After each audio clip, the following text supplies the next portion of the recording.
अस्सलामुअलैकुम, मैं हूं मोहम्मद जुनैद। शाहज़ेब खानज़ादा की गैर मौजूदगी में इस प्रोग्राम की मेज़बानी मैं कर रहा हूं। प्रोग्राम में आपको खुशामदीद। हुकूमत अपने चौथे साल में दाखिल हो चुकी और वो अपोजिशन जमातें जो रवां साल हुकूमत गिराने के दावे कर रही थी, अब वो अपने सियासी मुस्तकबिल पर तवज्जो दे रही हैं। हुकूमत के सख्त मुखालिफ समझे जाने वाले और एहतजाजी तहरीक में नून लीग के सबसे बड़े इत्तेहादी JUIF के सरबराह मौलाना फजलुर रहमान ने फिलहाल खामोशी इख्तियार की हुई है।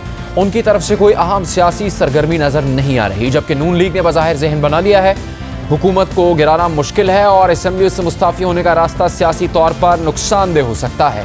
इसीलिए अब मुस्लिम लीग नून की नज़रें अगले इंतखाबात पर हैं, जिसके लिए न सिर्फ नून लीग की सियासी हिकमत अमली तब्दील हो रही है, बल्कि पार्टी की तंजीम साजी के लिए पूरा जोर लगाया जा रहा है। इस पूरे मंजरनामे में शहबाज शरीफ जहां पार्टी पर गिरफ्त मजबूत करते नजर आ रहे हैं, वहीं पार्टी रहनुमाओं की तरफ से नवाज शरीफ की वापसी की बातें हो रही हैं।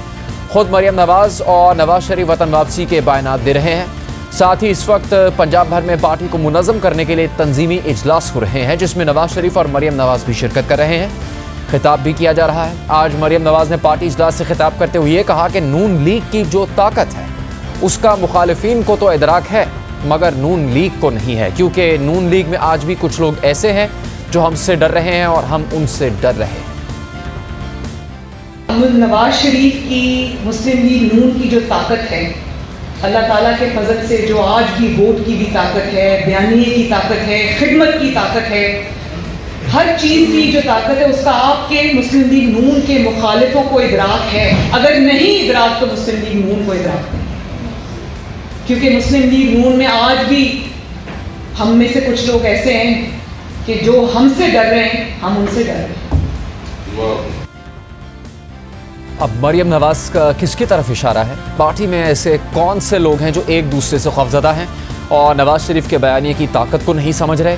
इसी हवाले से हम बात करेंगे साबिक वज़ीर आज़म मुस्लिम लीग नून के सीनियर नायब सदर शाहिद खाकान अब्बासी से। शाहिद खाकान साहब, शुक्रिया आपके वक्त का। एक तरफ शहबाज शरीफ साहब एक बड़े जलसे में खिताब करते हैं और 2023 के इंतखाबात की तैयारी और उससे मुताल्लिक क्या नून लीग के मुतालबात हो सकते हैं वो सामने रखते हैं। कोई एहतजाजी तहरीक की बात नहीं होती, किसी मार्च की बात नहीं होती, नवाज शरीफ की वापसी की भी बात नहीं होती, और उसके बाद मरियम नवाज साहबा मुबारकबाद भी देती हैं शहबाज शरीफ साहब को कि आपको इंटरनेशनल सादिक और अमीन करार दे दिया गया है।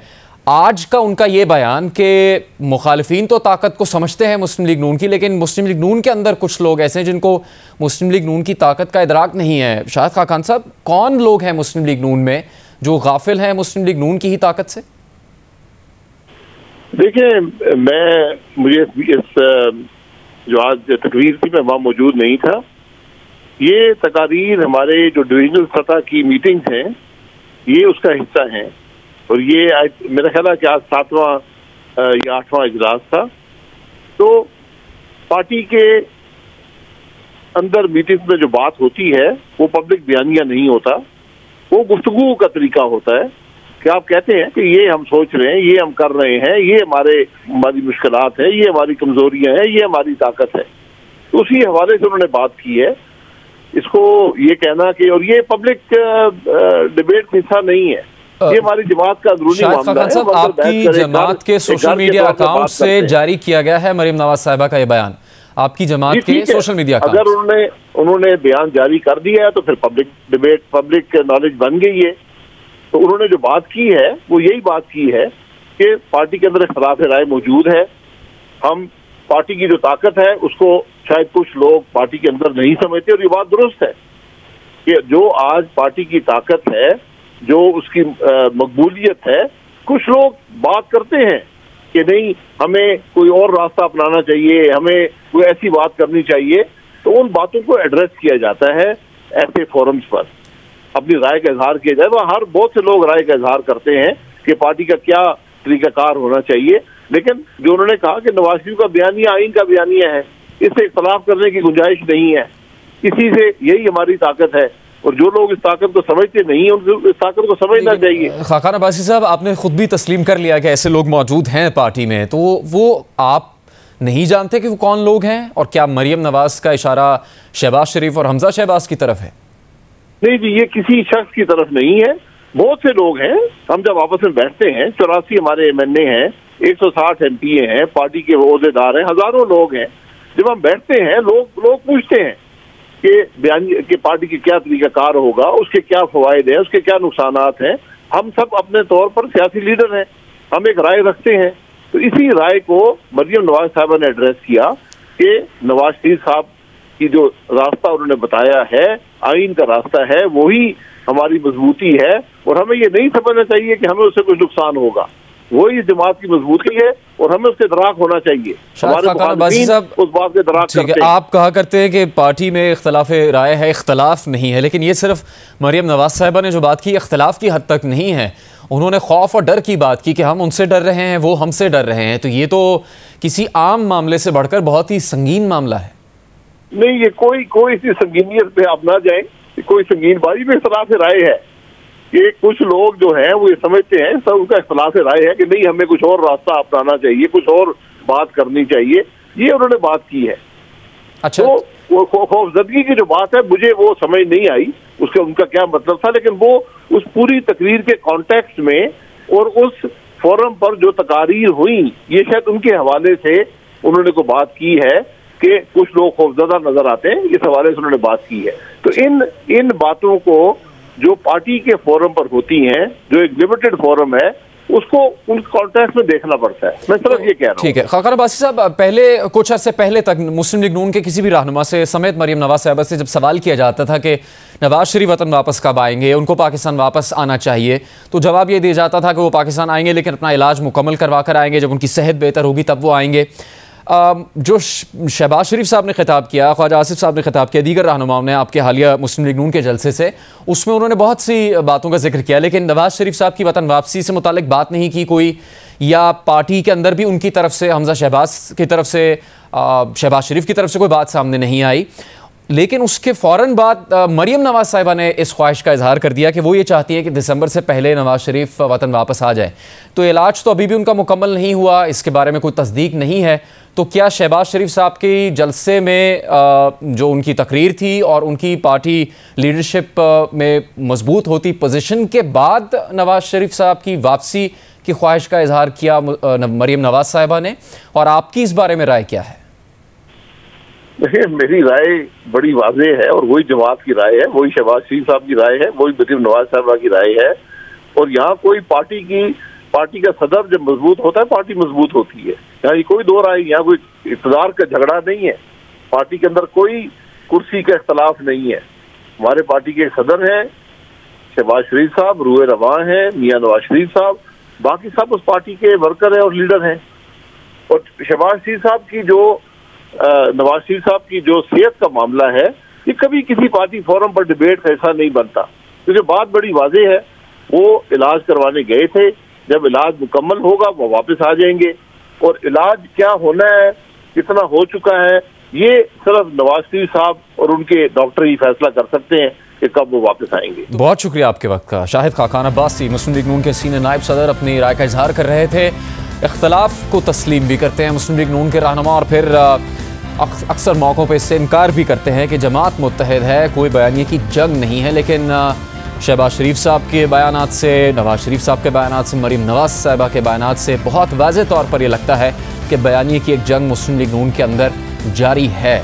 हम इसी हवाले से बात करेंगे पाकिस्तान के सीनियर तरीन सहाफ़ियों में से एक तज्ज़ियाकार फ़हद हुसैन साहब से। फ़हद हुसैन साहब, बहुत शुक्रिया आपके वक्त का। हुकूमत का तो मौक़िफ़ वाज़ेह है कि वो अपनी मुद्दत पूरी करेगी, अपोजिशन से कोई ख़तरा नहीं, चूँकि अपोजिशन ख़ुद मुत्तहिद नहीं है, उसमें कोई इत्तेहाद नज़र नहीं आता। अब इनफरादी तौर पर जमातों की सूरत में हम PDM के प्लेटफॉर्म की बात करें तो उसमें भी इस वक्त कोई फाल नहीं है अपोजिशन जमातें। मुस्लिम लीग नून पिछले चंद दिन से ख़ास तौर पर ख़बरों में है। शहबाज शरीफ और सुलेमान शहबाज के से मुतालिक जो तहकीकात थी लंदन में, उसका जब नतीजा उनके हक़ में आया या वो ख़त्म कर दी गई, तो वो काफ़ी उसको बुनियाद बनाते हुए एक मजबूत पोजीशन लेकर सामने आए हैं। ये हम आपसे पूछना चाहते हैं कि क्या इस वक्त जो सूरत हाल चल रही है, क्या उसमें ये तासुर के शहबाज शरीफ के बयानिए से कायल हो गए नवाज शरीफ, चूँकि उन्होंने कहा कि अगर हमें मफाहमत से हासिल होंगे अपने मकासद तो हम वो रास्ता इख्तियार कर रहेंगे। उससे पहले तो लगता था कि वो सिर्फ सियासी जंग चाहते हैं। या फिर आज मरियम नवाज के बयान से ये बात साबित होती है कि मुस्लिम लीग नून के अंदर बयानिए की जंग ना सिर्फ ख़त्म नहीं हो रही बल्कि ये बहुत दूर तक चलने वाली है अभी।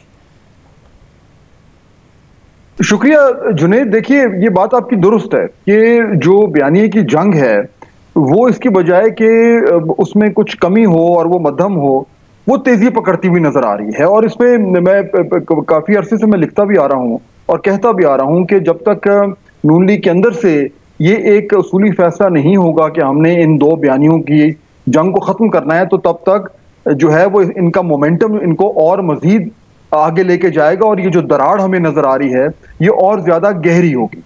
अभी आपने जिक्र किया मियां नवाज शरीफ साहब के बयान का, ये बिल्कुल बहुत ही जरूरी बयान था और बहुत सारे ऐसे लोग हैं जिनमें मैं भी शामिल हूं जिनको ये बयान सुनकर थोड़ी सी हैरत हुई कि शायद मियां साहब भी अब पब्लिकली ये कहने को तैयार हैं कि जो शहबाज शरीफ साहब का बयानिया है उसमें से अगर उनको और उनकी जमात को फायदा हो जाए तो उसमें कोई मुजायका नहीं है।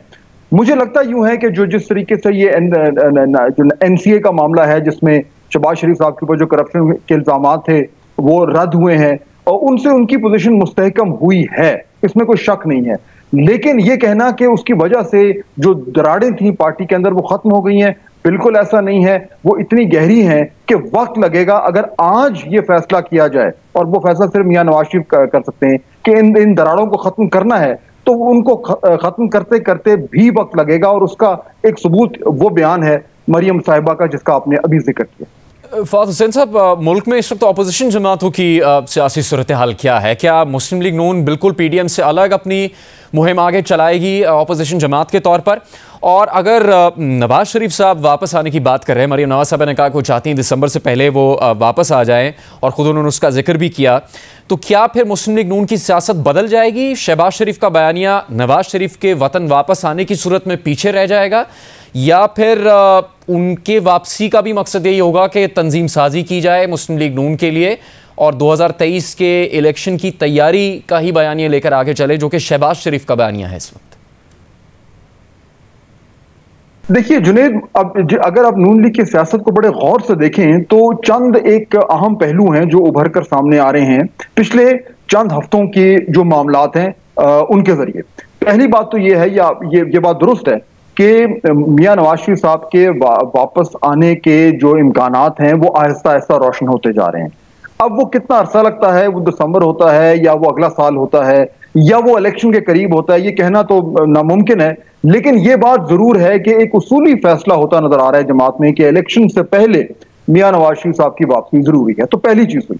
दूसरी है कि देखिए उससे पहले जो एक मुफाहिमत की सियासत है जो शहबाज शरीफ साहब कर रहे हैं, ये भी इंडिकेशन आ रही है कि अब उसको ज्यादा चांस दिया जाएगा। उसमें जो है वो कुछ ना कुछ झटके जरूर हमें नजर आएंगे जिस तरह के ये बयान आया, क्योंकि जो हार्ड लाइनर फैक्शन है उसके भी बहुत रूट्स हैं और खासतौर पे जो पॉपुलर सपोर्ट है वो उनके साथ है। लेकिन लग ये रहा है कि अब से लेकर कम से कम कुछ अरसे तक PMLN में जो मुफाहिमती सियासत है उसका वजन जो है वो हमें कुछ मजीद बेहतर होता नजर आएगा। और तीसरी और आखिरी बात जुनैद इसमें यह है कि जैसे जैसे इलेक्शन करीब आएंगे तो हमें यह नजर आएगा कि मुफाहिमती सियासत का जो ऑडियंस है, जो डायरेक्शन है, वो इस्टेब्लिशमेंट होगी और जो मुजाहिमती बयानिया है वो पाकिस्तान तहरीक इंसाफ की हुकूमत की तरफ होगा। तो ये एक तरीके से ये दो धारी तलवार की तरह अपनी सियासत को इस्तेमाल करने की कोशिश करेंगे पाकिस्तान मुस्लिम लीग नून की जो क़यादत। फवाद हुसैन साहब, बहुत शुक्रिया। मुल्क की सियासत और खासतौर पर अपोजिशन की सियासत तेजी से बदल रही है। मुख्तलिफ बयानात हर रोज सामने आ रहे हैं जिससे लगता है कि अगले आने वाले दिनों में अपोजिशन जमातों की सियासत और खासतौर पर नून लीग के अंदर बहुत कुछ ऐसा हो सकता है जो कि इससे पहले जिसकी तवक्को नहीं की जा रही थी। प्रोग्राम जारी रहेगा एक ब्रेक के बाद हमारे साथ।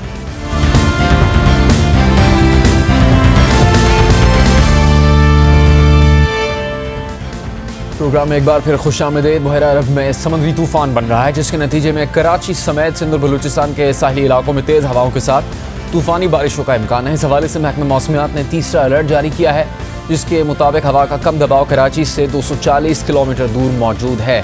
ये सिस्टम आइंदा 12 से 18 घंटों में तूफान में तब्दील हो सकता है जिससे सिंध और बलूचिस्तान के साहिली इलाकों में तेज़ हवा के साथ तूफानी बारिशों का इम्कान है। कराची, हैदराबाद, ठट्टा और बदीन में 2 अक्टूबर तक वसी पैमाने पर बारिशों का इम्कान है, जबकि मीरपुर खास, थरपारकर, उमरकोट, सांगड़ और दीगर अजला के अलावा बलूचिस्तान के मुख्तलिफ अजला में भी 3 अक्टूबर तक बारिशें हो सकती हैं। महकमा मौसमियात के मुताबिक 3 अक्टूबर तक समंदर में इंतहाई तुग़यानी रह सकती है और तेज़ बारिशें कराची में अर्बन फ्लडिंग का बाइस बन सकती हैं। इसके अलावा बदीन, ठट्टा, हैदराबाद और दादू में भी अर्बन फ्लडिंग का खतरा है, जबकि आंधी के बाइस कमज़ोर इमारतों को नुकसान का खतरा रहेगा। सिंध हुकूमत और एडमिनिस्ट्रेटर कराची ने अपने तौर पर हंगामी इक़दामात मुकम्मल करने का ऐलान किया है, ताहम कराची के शहरी बारिश से पैदा होने वाली मुमकिन सूरत हाल के हवाले से खौफ व हरास का शिकार हैं। ख़ासतौर पर गुज़श्ता साल 27 अगस्त को होने वाली तूफ़ानी बारिश के बाद शहर की जो हालत हुई थी, उसके बाद शहरी बहुत ज़्यादा तशवीश में मुब्तला है। इंतज़ामिया ने किसी भी हंगामी सूरत हाल से निपटने के लिए क्या इक़दाम किए हैं, इसी पर हम बात करेंगे एडमिनिस्ट्रेटर कराची मुर्तज़ा वहाब से। मुर्तज़ा साहब, शुक्रिया आपके वक्त का। आपसे बहुत बड़ी तादाद में कराची के लोगों को उम्मीद वाबस्ता है कि कराची के मसाइल के लिए आप कुछ करेंगे, और उसमें एक बहुत बड़ा मसला बारिश से जो हालात पैदा होते हैं कराची में और जो लोगों को नुकसान उठाना पड़ता है वो है। इस वक्त कुछ तकनीकी मालूमात तो हमने शेयर की, लेकिन आपसे ये पूछना चाहेंगे, क्या कराची के लोग ये इत्मीनान रख सकते हैं कि कराची के एडमिनिस्ट्रेटर और सिंध हुकूमत हर वो मुमकिन कोशिश और इक़दाम कर रही है जिसके नतीजे में कराची के शहरियों को बारिश की सूरत में किसी भी किस्म के नुकसानात से महफूज बनाने के लिए कुछ किया जा सकेगा? बिस्मिल्लाहिर्रहमानिर्रहीम। जुनेद, मैं आपको इस बात की यकीन दहानी कराता हूँ और ईमानदारी के साथ कराता हूँ कि जो कुछ भी सिचुएशन को निपटने के लिए चाहे प्रोविंशियल गवर्नमेंट हो, लोकल गवर्नमेंट हो, उसको करने की ज़रूरत है, वो किया जा रहा है। लेकिन कुछ ग्राउंड रियलिटीज़ भी हमें समझने की ज़रूरत है। अर्बन फ्लडिंग जो है वो एक कॉमन फिनोमेना दुनिया भर में हो गया है, और कराची का इंफ्रास्ट्रक्चर तो मैं समझता हूँ बहुत सारे शहरों पीछे है। आपने पिछले देखी थी कि अर्बन फ्लडिंग की वजह से न्यूयॉर्क जैसे डेवलप शहर के अंदर क्या सिचुएशन हुई। तो मैं कोई टॉल क्लेम्स नहीं करता, मैं ये नहीं कह पाऊंगा कि बिल्कुल कोई सिचुएशन हम ऐसी होने नहीं देंगे, लेकिन हाँ, मैं आपको इस बात की यकीन दहानी कराता हूँ कि जो अमला है वो बहुत ही प्रोएक्टिव अंदाज से काम कर रहा है।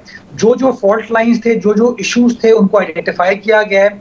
जो पिछले साल की खामियों से हमने सीखा था, जहां पर नई ड्रेनेज डालने की ज़रूरत थी, नई सेवरेज सिस्टम को डालने की ज़रूरत थी, को क्लियर करने की ज़रूरत थी, वो तमाम चीज़ों को किया गया है।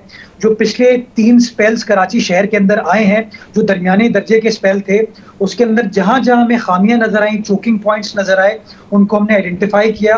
और कल जो हमने मीटिंग की थी जिसके अंदर कराची की तमाम इंतजामिया मौजूद थी, के अंदर उन चोकिंग पॉइंट्स को आइडेंटिफाई करके हमने टास्क को डायरेक्ट कर दिया कि डीएमसी का अमला, केडीए का अमला, केएमसी का अमला, वाटर बोर्ड का अमला, जितने भी इदारे हैं उनको काम करने की जरूरत है।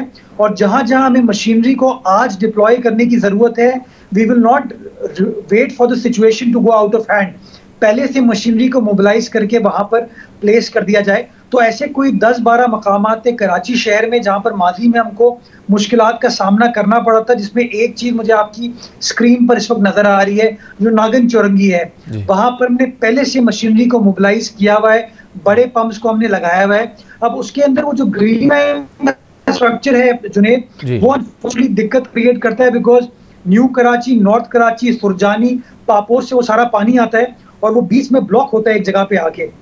तो उस सिचुएशन को, नकाशी को यकीनी बनाने के लिए नेचुरली फौरी तौर पर ग्रीन लाइन के स्ट्रक्चर को हम खत्म नहीं, नई ड्रेन नहीं डाल सकते, बट वहां पर हमने पंपिंग का मैकेनिज्म बनाया ताकि शहरियों को मुश्किलात को हम कम कर सके।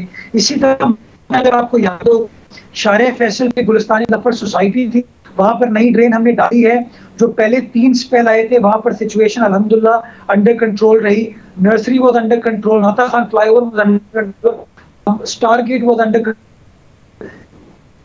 हमको प्रॉब्लम थी, हम एक नई ट्रेंच खोदी है आज के दिन ताकि पानी की निकासी को यकीनी बनाया जा सके। ओल्ड सिटी एरिया में वजीर मेंशन का मकाम जहाँ पर कायदे आज़म की पैदाइश हुई थी, वहां पर हमेशा पानी जमा होता था। हमने वहां पे ड्रेनेज का सिस्टम डाला है जो कि 3 स्पेल्स थे, उसके अंदर अल्हम्दुलिल्लाह अंडर कंट्रोल रहा। तो जुनेद, मैं आपको ये बताना चाहता हूँ कि एक ईमानदारी के साथ एफर्ट की है, तमाम इंतजामिया ने, सबने मिलकर काम करने की कोशिश की है, और इंशाल्लाह जो भी सिचुएशन होगी उसको इंतजामिया फेस करेगी कराची वालों के साथ खड़े होकर। चलें, बहुत शुक्रिया मुर्तज़ा वहाब आपके वक्त का। कराची के शहरी तशवीश में मुब्तला हैं, फिक्र है कि बारिश ज़्यादा हुई तो नुकसानात ना हो, शहर में तबाही ना फिरे। उसके ऊपर आपके सामने मुर्तज़ा वहाब ने यह कहा कि वो ईमानदारी से इस बात का यकीन दिलाते हैं कि शहरी इंतज़ामिया हर मुमकिन कोशिश कर रही है हर वो इकदाम किए जा रहे हैं जिससे शहर को बारिश होने की सूरत में महफूज बनाना ज़रूरी है। और हम उम्मीद करते हैं कि पिछले बरस जो हालात कराची में हुए थे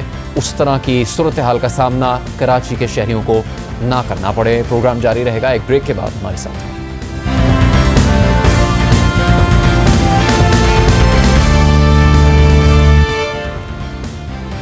बढ़ती हुई महंगाई हुकूमत के लिए बड़ा चैलेंज बनी हुई है। खुद हुकूमती वज़रा इस बात का इतराफ़ कर रहे हैं कि महंगाई बड़ा मसला है और अगर महंगाई पर काबू नहीं पाया गया तो तहरीक इंसाफ के लिए आइंदा इंतखाबात में मुश्किलात खड़ी हो सकती हैं।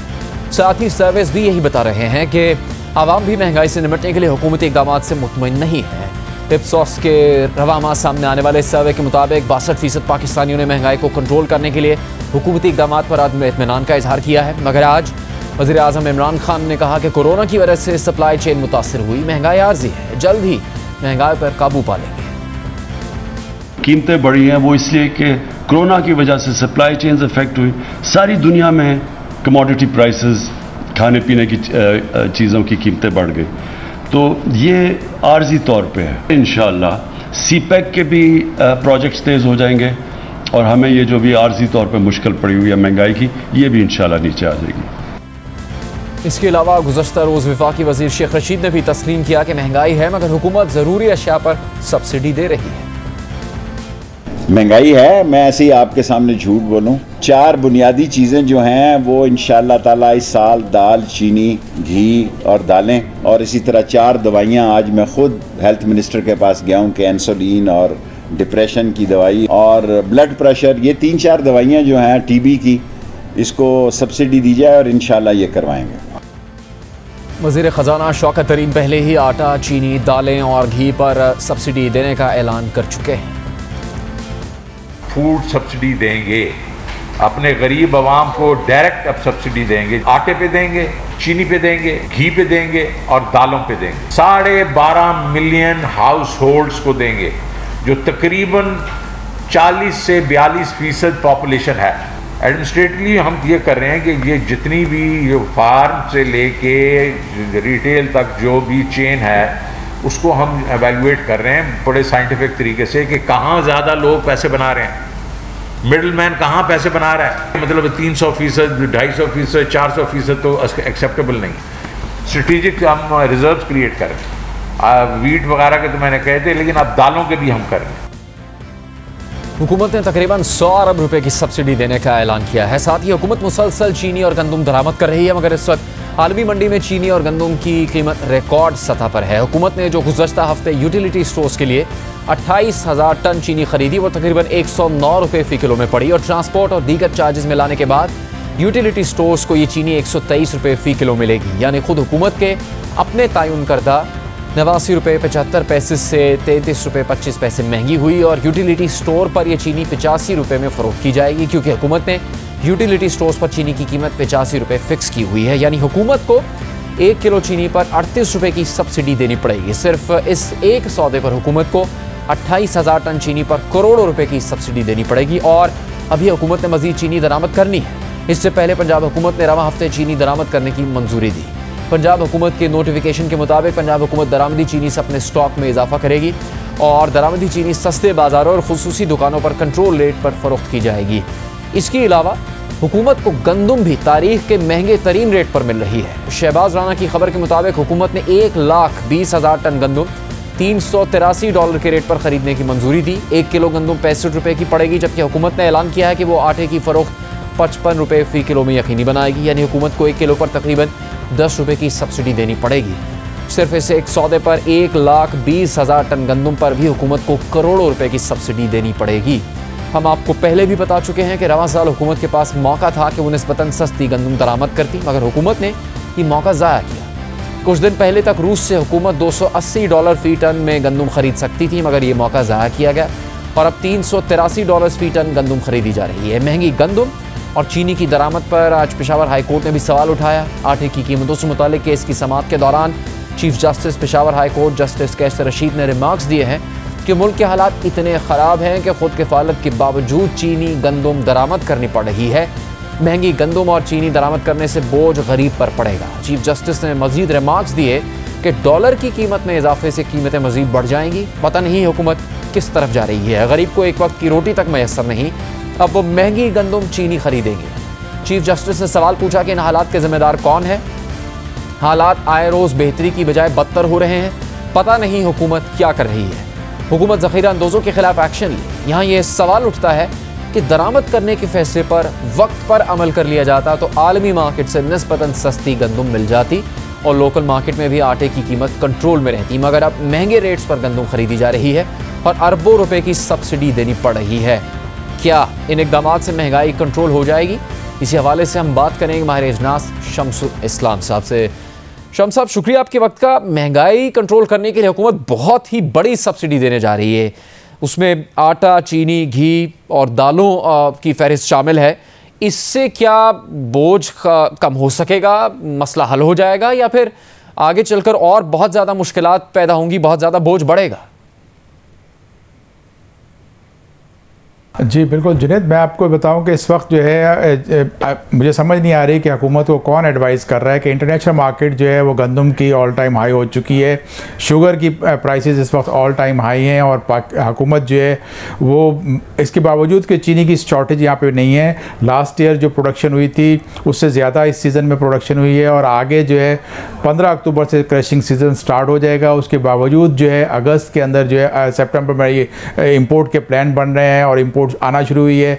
और देखें, जब सब्सिडी देनी होती है या इंटरवेंशन करनी होती है हुकूमत के पास दो चीज़ें होती है कि जी अगर आप डोमेस्टिक शुगर मिल्स प्राइस को बढ़ा रही हैं तो आपको सस्ती कोई इंपोर्ट करके ही आप इंटरवेंशन करते हो, लेकिन इस वक्त जो है एक इंटरनेशनल मार्केट में बहुत ज़्यादा कीमतें हैं और उसका रिजल्ट ये निकल रहा है कि जो लोकल मार्केट है उसके हिसाब से एडजस्ट होगी। आटे में भी देखें, वीट का भी देखें कि आप प्राइसेस 1950 रुपये से 2000 रुपये की आम मार्केट चल रही थी, लेकिन जब से डिसीजन ये हुआ कि महंगी इंपोर्ट करी जाएगी गंदम, तो उसके बाद अब आप अभी तक भी है, अराइवल भी स्टार्ट हो गए हैं, लेकिन गंदम की प्राइस कम नहीं हुई और आटा भी महंगा होना शुरू हुआ है। और अभी चीनी का भी जो हमने अगर देखें कि माजी में भी आप जो परचेजेस होती रही हैं वो मार्केट रेट से हाई हुई हैं और इस वक्त जो है इंटरनेशनल मार्केट में जो सिचुएशन सूट करती ही नहीं थी, लेकिन इसके बावजूद इतनी बड़ी इंपोर्ट्स की जा रही है, तो ये तो इतनी बड़ी सब्सिडी देने का जवाब बनता नहीं है। हम ऑलरेडी IMF के प्रोग्राम में भी हैं और ये सब्सिडी दे भी नहीं सकेंगे क्योंकि उसके बाद फिर यही होगा कि एक सेकेंड आपकी रिवाइज प्राइस आएगी और यूटिलिटी स्टोर पे जो अभी आपने 85 की प्राइस रखी है फिर बाद में फिर महंगा उसको करेंगे, तो उससे एक मैसेज मार्केट में जाता है कि जो प्राइवेट जो स्टेक होल्डर्स होते हैं, जो स्टॉकिस्ट होते हैं या होल्डिंग कर रहे होते हैं, वो फिर कीमतों को और ज़्यादा बढ़ा देते हैं। तो इसका कोई फ़ायदा नज़र नहीं आ रहा है इंटरवेंशन करने से इस टाइम पे और ऐसी प्राइस पे आप ना तो कंज्यूमर को रिलीफ दे सकोगे बल्कि इससे ये होगा कि आप उनकी मिजरीज में और इजाफा करोगे। आप उनको जो है एक तरह से एक ऐसा सिस्टम मार्केट में बन जाएगा कि वो चीनी महंगी खरीदने पर मजबूर होंगे, आटा महंगे खरीदने पर मजबूर होंगे। और आपको पता है कोरोना में जब से ये आपके ले ऑफ शुरू हुए, अनएम्प्लॉयमेंट बढ़ी है और आपकी इनकम भी कम हो गई और उसमें अगर महंगाई आती है तो एक डबल एज सोर्ड होगी कि एक तरफ गरीब आदमी के पास जॉब नहीं है, वो अपने बचत की हुई जो थी उसको खाने पे खर्च कर रहा है और ऑलमोस्ट 45-50% तो उसका स्टेपल फूड पे खर्च हो जाता है, खाने पीने के किचन के स्टेपल पे। तो हुकूमत को सही तरीके से इम्पोर्ट करनी चाहिए थी, जो कि इस वक्त कोई वाइज डिसीजन नहीं है और आपके ऑलरेडी स्टॉक्स हैं और उसके बावजूद आप इम्पोर्ट करें तो कोई फ़ायदा नहीं होगा। शम्स साहब, ये बात वाज़ेह हो रही है कि हुकूमत की जो फैसलों में ताख़ीर है वो वजह बन रही है इस इतने बड़े बोझ की, तो दरामद से मुतालिक फैसले कितने पहले कर लेने चाहिए थे हुकूमत को? देखें, जनवरी में जब आपका ये डिसाइड हुआ था कि 5 लाख टन इंपोर्ट करेंगे, उस वक्त तकरीबन आप देखें तो $400-450 की जो है इंटरनेशनल मार्केट में फ्यूचर जो मार्केट्स होती हैं वहाँ पर प्राइस चल रही थी और उस वक्त इंपोर्ट करते तो आपकी जो कॉस्ट मैक्सिमम जो है $500-525 तक आ जाती। लेकिन आज जो अगर आप मार्केट देखें, लंदन फ्यूचर मार्केट देखें, तो आपकी जो चीनी है वो तो 500 से ऊपर वहाँ पर फ्यूचर में चल रही है और उसके ऊपर 100+ का जो है प्रीमियम ऐड होता है। तो ये $600-650 में अगर आप चीनी इंपोर्ट करेंगे तो उससे तो आपकी ऑटोमेटिकली लोकल चीनी की कीमत जो इस वक्त एक्स मिल जो है 103-104 के हिसाब से चल रही है और लोकल मार्केट में कोई 110 के करीब चल रही है, 115 की, तो वो ऑटोमेटिकली महंगी हो जाएगी क्योंकि जस्टिफाई करने में मार्केट को ये होगा कि जी ऑलरेडी इंपोर्टेड महंगी चीनी आ गई है तो उससे कीमतें कम नहीं होंगी बल्कि और इजाफा होगा। तो अब जो ये फौरी फैसला है सब्सिडी का, शम्स साहब, इससे रिलीफ मिल सकता है आपको लगता है फौरी तौर पर कम अज़ कम? सारिफ को रिलीफ नहीं मिलेगा।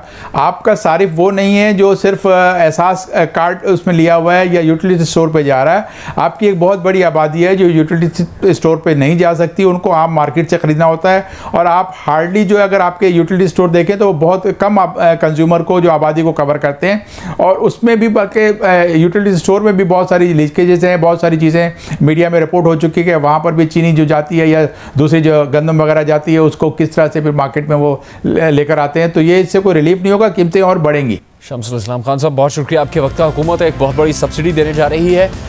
उनका ख्याल ये है शमसुल इस्लाम साहब का कि इससे मज़ीद मुस्तकबिल में बोझ बढ़ सकता है, मईशत पर बोझ बहुत ज़्यादा बढ़ेगा और तमाम लोगों तक की सहूलत पहुँच नहीं सकेगी उस तरह, जिससे महंगाई मज़ीद बढ़ने का खदशा रहेगा। प्रोग्राम का वक्त यहाँ पर ख़त्म होता है। इजाज़त दीजिए, आपसे मुलाकात होगी अगले प्रोग्राम में।